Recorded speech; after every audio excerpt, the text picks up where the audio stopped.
এখন আমি নিরামিষি পটলের তরকারি গোবিন্দভোগের চাল দিয়ে করছি। প্রথমে জিরা ফোড়ন দিয়েছি, তারপর আলুগুলো দিয়েছি, আলুগুলো দিয়ে একটু ভাজা ভাজা মতো করে নিচ্ছি। এখন একটু স্বাদ মতো নুন দিয়ে দিচ্ছি।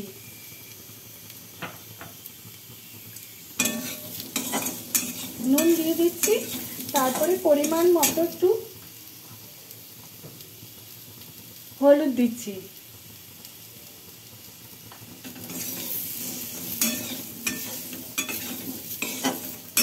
তারপরে একটু জল দিলাম। আর এদিকে আমি পটলগুলো ভেজে রেখেছি আর গোবিন্দভোগের চালও ভেজে রেখেছি।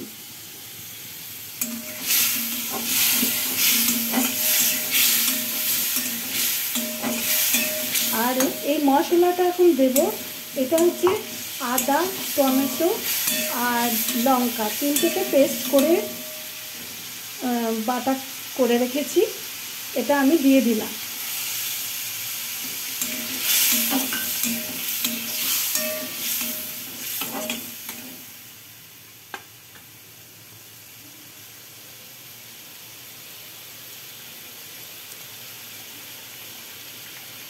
ভালো করে কষাতে হবে, কষালেই স্বাদ হবে, সেজন্য কষানোটা ভালো করে করতে হবে।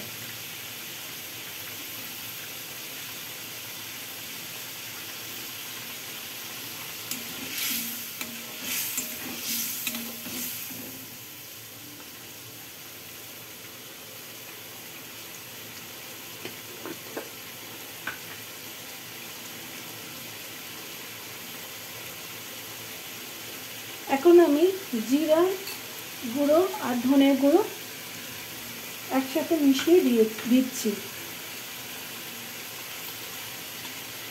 আরেকটু দিলাম।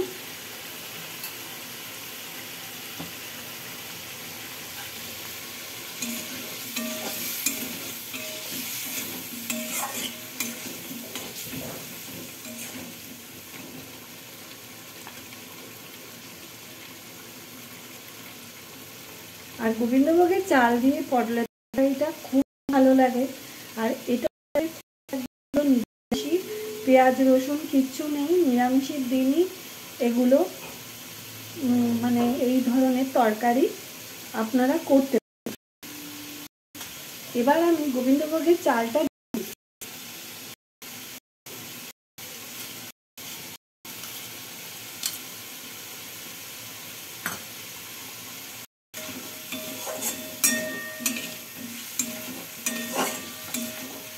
গোবিন্দভোগের চালটা দিয়ে একটু কষাতে হবে। আর একটু জল দিলাম, নইলে লেগে যাবে।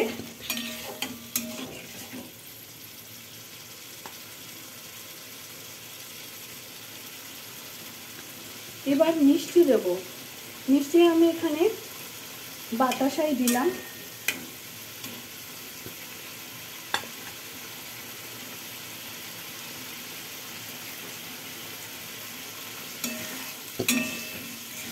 এটা ভালো করে একটু কষিয়ে নিলে খুবই ভালো হয়। এবার ভেজে রেখেছি যে পটলটা, সেটা আমি দিয়ে দিলাম।